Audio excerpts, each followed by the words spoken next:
Facebook ads campaign में audience create करने का एक ऐसा अमेजिंग मेथड कि जिससे आपको कॉस्ट भी कम लगेगी और आपको रिजल्ट्स बहुत अच्छे मिलेंगे। यहाँ पर चूंकि फेसबुक के रिसोर्सेज बहुत कम इस्तेमाल होते हैं तो आपको कॉस्टिंग कम लगती है। मैं आपको एक मिसाल देता हूँ, उसके बाद आगे बढ़ते हैं। मिसाल ये है कि फॉर एग्जांपल एक क्लाइंट आता है, वो ये कहता है कि हमने अपने बिजनेस के लिए या अपने जो एजेंसी है उसके लिए एक वेबसाइट बनवानी है। तो यहाँ पर ना दो किस्म के लोग आएंगे। एक कहेगा कि यार एक ऐसा सैंपल वेबसाइट है कि जिसको देखते हुए आपने ये वेबसाइट बनानी है हमारी। फिर कुछ ऐसे क्लाइंट्स आएंगे, वो कहेंगे कि यार बस जो मैं आपको डिज़ाइन बताऊंगा ना उसके हिसाब से चलना, या आप खुद ही कोई डिज़ाइन अडॉप्ट करो और फिर आप उसको डिज़ाइन करो। अब इसमें फ़र्क क्या है?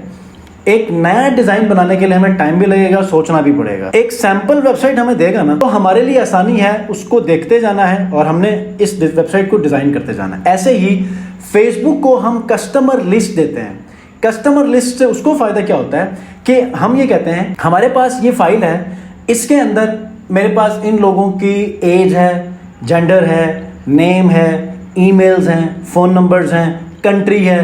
तो होगा क्या, क्योंकि ये वाली इंफॉर्मेशन फेसबुक के पास पहले से ही है, तो हम क्या करेंगे कि यार इन लोगों को रीटारगेट करो। तो फेसबुक के पास डाटा चूंकि पहले से पड़ा हुआ है तो वो इजीली उन्हीं को टारगेट करेगा। तो यहाँ पर एक्स्ट्रा रिसोर्सेज इस्तेमाल नहीं हो रहे। या फिर हम फेसबुक को ये कहते हैं कि यार ये एज है, ये नाम, ये कंट्री, ये इनका इंटरेस्ट है, ये डेमोग्राफिक्स है, ये इनका बिहेवियर है, ये आप रख लो एज अ सैम्पल और इन जैसी एक नई ऑडियंस को बनाकर हमें दे दो। तो वो क्या करेगा, इस ऑडियंस को सैंपल के तौर पे देखेगा और हमें नई ऑडियंस बनाएगा, क्योंकि उसके पास मिलियंस में, बिलियंस में डाटा पड़ा हुआ है। ठीक है, तो इस एज और तमाम जो इन्फॉर्मेशन हम देंगे कस्टमर लिस्ट की सूरत में, उसको कंपैरिजन करके वो हमें एक नया डाटा देगा, नई ऑडियंस बना कर देगा। ठीक है, तो ये कैसे करेंगे और फिर कस्टम ऑडियंस बनाने के बाद हम लुक अलाइक ऑडियंस कैसे बनाते हैं, रीटारगेटिंग कैसे करते हैं, ये सारी चीज़ें इस वीडियो में आपको प्रैक्टिकली समझाने वाला हूं, तो वीडियो आपने स्किप नहीं करना। अस्सलाम वालेकुम व्यूअर्स, मैं हूं सलीम रज़ा हैकल। आप तमाम व्यूअर्स को डिजिटल हैकल यूट्यूब चैनल के ऊपर वेलकम करता हूं। आपको मैंने कस्टमर लिस्ट अपलोड करके कस्टम ऑडियंस का आपको एक डेफिनेशन भी, एक ओवरव्यू भी दे दिया शुरू में, लेकिन इसके फ़ायदे क्या होंगे मैं आपको थोड़ा सा ये बताता हूँ। फ़ायदा ये है कि चूंकि रिसोर्सेज बहुत कम लगते हैं फेसबुक के, तो यहाँ पर आपको कम कॉस्टिंग और आपको अच्छे रिजल्ट्स मिल रहे होते हैं। समटाइम ये आपको काम नहीं करती, लेकिन आपको टेस्टिंग करनी पड़ती है। ठीक है, डिफरेंट आप मेथड्स को अप्लाई करते हैं, उसके बाद आप उसको यूटिलाइज कर लें। ठीक है,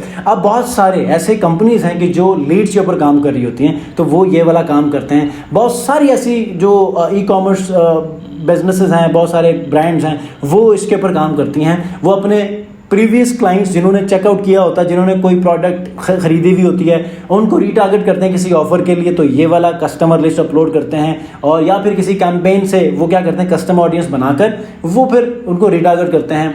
ये जो कस्टमर लिस्ट का ये मामला है ना, इससे आपको नई ऑडियंस भी बनेगी लुक अलाइक के तौर पर, या फिर आप इसी से ही आप एक अच्छी ऑडियंस को टारगेट करके कम से कम कॉस्टिंग के ऊपर अच्छे रिजल्ट्स गेन कर सकते हैं। अब कस्टम ऑडियंस कैसे बनाते हैं, कस्टमर लिस्ट को अपलोड कैसे करते हैं, और उसी कस्टम ऑडियंस जो कि हम कस्टमर लिस्ट पे बनाएंगे उससे लुक अलाइक ऑडियंस कैसे बनाएंगे, ये सारी चीज़ें प्रैक्टिकली स्क्रीन के ऊपर जाकर देखेंगे। अगर चैनल पर नए हैं तो चैनल को जरूर सब्सक्राइब कीजिएगा, और फेसबुक एड्स के ऊपर या गूगल एड्स के ऊपर कुछ भी सीखना चाह रहे हैं, चैनल के ऊपर हर एक टॉपिक कवर किया गया है प्रैक्टिकल, आप उसको देख लें, सीख लें और अप्लाई कर लें। कोई क्वेश्चन है कमेंट में जरूर पूछिएगा, और टिकटॉक, इंस्टाग्राम, व्हाट्सएप के ऊपर आकर अपने क्वेरीज भी रेज कर सकते हैं। चलिए जी लैपटॉप स्क्रीन पर चलते हैं। अच्छा जी, कस्टमर लिस्ट को अपलोड करने के लिए आपने यहाँ से आना है ऑडियंसेस में। ठीक है, ऑडियंसेस में आपने जाने के बाद हम पहले कस्टमर लिस्ट को अपलोड करेंगे। हमने यहाँ से क्रिएट ऑडियंस करना है। ठीक है, कस्टम ऑडियंस में जाना है, उसके बाद यहाँ पर कस्टमर लिस्ट है, ये इसको आपने यहाँ से नेक्स्ट करना है सिलेक्ट करने के बाद। ठीक है,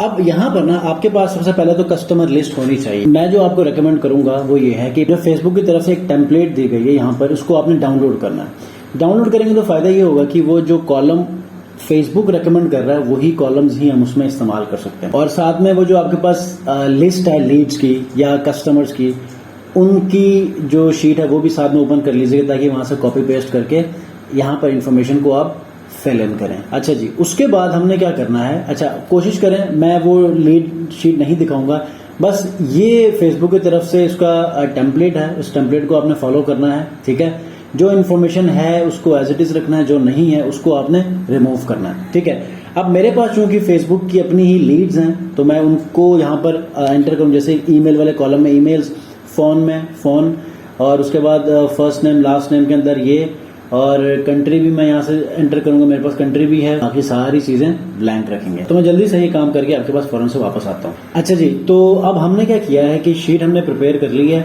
नेक्स्ट करते हैं। नेक्स्ट करने के बाद यहाँ पर जो फाइल हमने प्रिपेयर की है लीड्स की या कस्टमर लिस्ट, उसको हमने यहाँ पर या तो ड्रैग करना या choose file on your device. ये कस्टमर लिस्ट टिल 4 मई मैंने यहाँ पर इसको ऐड कर लिया। उसके बाद यहाँ पर कहते हैं कस्टमर वैल्यू, मैंने इसको कहा नो। अब इसका जो लेबल है, ऑडियंस लेबल, ये क्या हमने देना है, ये कस्टमर्स क्वालिफाइड लीड्स या डिसक्वालिफाइड या हाई वैल्यू या लो, ये है हाई वैल्यू। ठीक है, हमने एक लेबल देना है ताकि पता चले कि यार ये वो लोग हैं जो कि हाई वैल्यू है। हम इसको यहाँ पर क्वालिफाइड लीड्स भी कर सकते हैं या कस्टमर लिस्ट। कस्टमर इतनी मेच्योर नहीं होती तो हाई वैल्यू करते हैं ताकि इससे जो है वो हमारी जो मेन आगे इसकी जो पॉपुलेशन होती है ये अच्छी हो। ठीक है, नेम, इसको ऑडियंस नेम को चेंज कर लेते हैं, .csv को चेंज करके यहाँ पर डिस्क्रिप्शन की जरूरत नहीं है, बस बाय चेकिंग दिस एक्सेप्ट। उसके बाद नेक्स्ट करने के बाद कहता है कि अनएबल टू मैच 1 कॉलम।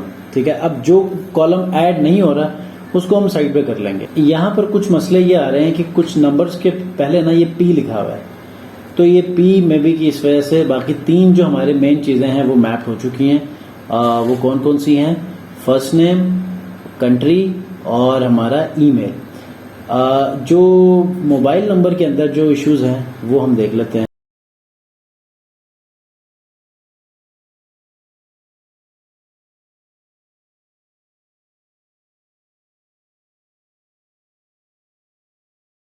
अब जैसे ही मैंने ये कस्टमर लिस्ट अपलोड की, इसके ऊपर आप एक कैंपेन चला सकते हैं।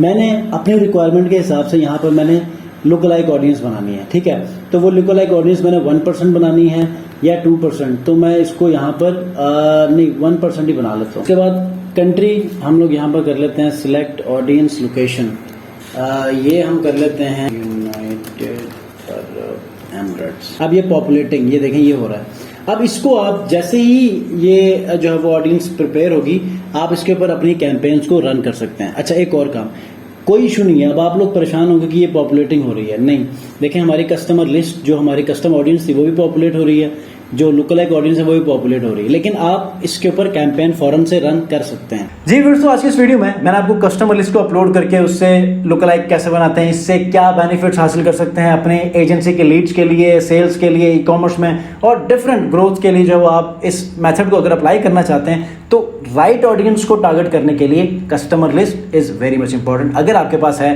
तो आप इससे फायदा उठा सकते हैं। होपफुली कि इस टॉपिक को आप समझ गए होंगे, सीख गए होंगे, अप्लाई भी कर चुके होंगे। अगर नहीं किया तो इस वीडियो को देखने के बाद अप्लाई जरूर कीजिएगा और उसका फीडबैक मुझे कमेंट में जरूर शेयर कीजिएगा। नेक्स्ट वीडियो मिलते हैं, अपना बहुत ख्याल रखिए, अल्लाह हाफिज।